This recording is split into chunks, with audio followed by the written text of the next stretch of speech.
नमस्कार, बहुत स्वागत है आपका। मीन राशि शनिदेव की साढ़े साती चल रही है। प्रथम चरण आपका 29 मार्च 2025 को समाप्त हो जाएगा और ये साढ़े साती आपकी अभी 2030 17 अप्रैल तक चलेगी।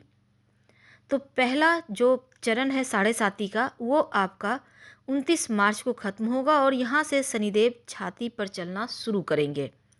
जब शनिदेव की पहली ढैया समाप्त होगी और वो छाती पर चलेंगे, तब सोने के पाए पर चलेंगे शनिदेव।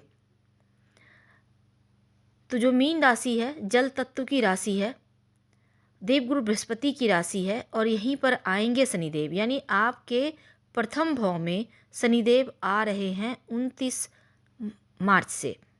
जब आपके लग्न में प्रथम भाव में बैठ जाएंगे तो मानसिक टेंशन थोड़ा रहेगा, लेकिन कई बार परेशानियों को कम करके स्वभाव को भी ठंडा कर देते हैं। तो शनिदेव मीन राशि जो जल तत्व की राशि है, जब यहाँ पर आते हैं तो उतना बुरा फल नहीं करते जितना अन्य राशियों में करते हैं। तो मीन वालों, यहाँ पर शनिदेव की साढ़े साती के जो छाती पर चलना शुरू होगा तो उनकी दृष्टि के फल से हानि होगी, लेकिन प्रथम भाव में बैठेंगे तो उसके कारण आपको हानि नहीं होगी, पर उनकी दृष्टि आपके लिए थोड़ा मुश्किल देगा। तो जो दूसरे फेज का साढ़े साती है, छाती पर चल रहा है, तब आपके ऊपर इसका प्रभाव क्या होगा, चलिए पहले ये समझते हैं।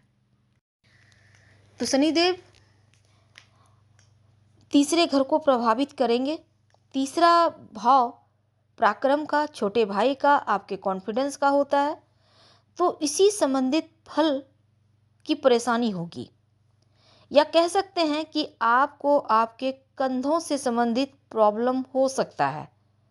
आपके भाई के साथ तालमेल बिगड़ सकता है, पराक्रम में थोड़ी कमी आ सकती है, या आप फील करेंगे कि कॉन्फिडेंस थोड़ा कम हुआ है।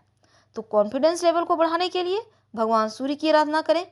अब शनिदेव जब प्रथम भाव में बैठेंगे तो सीधी दृष्टि सप्तम भाव पर, तो जब सप्तम भाव को देखेंगे तो यहाँ से संबंधित फल को खराब कर देंगे, क्योंकि शनिदेव की दृष्टि में विष है। अगर आप पार्टनरशिप में काम करते हैं तब तालमेल बिगड़ेगा, जीवन साथी के स्वास्थ्य में परेशानी हो सकती है। शनिदेव का गोचर के कारण 10वीं जो दृष्टि है आपके दसम भाव पर है। अब दसम भाव आपके कारोबार का होता है, तो आपका जो लाइफ का, जहाँ से आपके पैसे आ रहे हैं, आप जो काम करते हैं, आप नौकरी करते हैं, आप व्यापारी भाई हैं, आप कारोबारी भाई हैं, तो उस फल को थोड़ा स्लो कर देंगे। तो कारोबार में थोड़ी सी मंदी आपको दिख सकती है, यानी उम्मीद के मुताबिक उतना फल नहीं मिलेगा। तो थोड़ा डिस्टर्ब करेंगे, कारोबार को थोड़ा स्लो करेंगे, प्रगति को थोड़ा सा रोक देंगे, अवरोध डालेंगे, तो कार्यस्थल पर आपका प्रभाव भी थोड़ा कम होगा।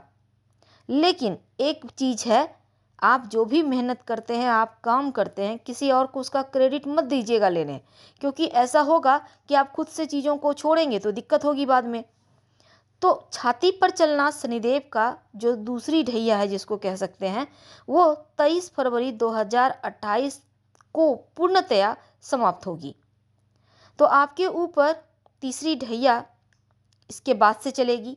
लेकिन जो यहाँ मीन वालों, आपके प्रथम भाव में जो शनिदेव बैठे हैं और ये छाती पर चल रहे हैं, तो शनिदेव की छाती पर चलना सबसे मुश्किल समय होता है। हालांकि शनिदेव स्वास्थ्य संबंधी हल्की फुल्की समस्या इस समय देते नजर आएंगे। अपना ख्याल रखें, नियमित रूप से दवाइयाँ लें, योगा एक्सरसाइज करें, चरित्र हनन का प्रयास करें होगी। तो अपने चरित्र को पावन बनाए रखें, कोई भी इनलीगल कार्य ना करें। रिश्तों में दरारें हो सकती हैं, तो आपको सतर्क रहना होगा। मानसिक टेंशन से बचने के लिए शिव जी की आराधना करें तो मुश्किलें कम होंगी। इस दौरान आप सफलता पाने में लगेगा आपको कि मुश्किलें आ रही हैं, पर घबराइए मत, मेहनत से सफलता आपको जरूर मिलेगी। कुछ आपको लगेगा जैसे आप उड़ना चाह रहे हैं पर पंख बंधे हैं, यानी इस समय स्लो स्लो सब कुछ होगा, तो आप थोड़े से हर्ट हो सकते हैं।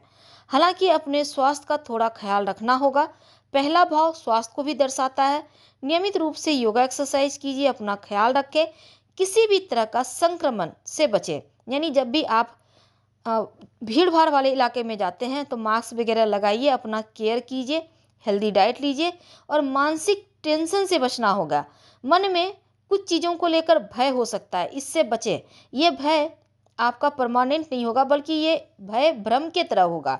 तो इन चीज़ों से बचना होगा। इसमें आपकी सोच, आपके कार्य करने की क्षमता, आपके निर्णय लेने की क्षमता में अस्पष्टता बनाना बहुत आवश्यक है। उपाय के तौर पर क्या करेंगे? रोज शाम के समय ओम संसनचराय नमः इस मंत्र का 108 बार जप करें और अगर ज़्यादा परेशानी हो तो छाया दान 3 शनिवार कर दीजिएगा। हम आपसे विदा लेते हैं। जानकारी अच्छी लगे तब लाइक कर सब्सक्राइब करें, शेयर करें, कमेंट करें। धन्यवाद।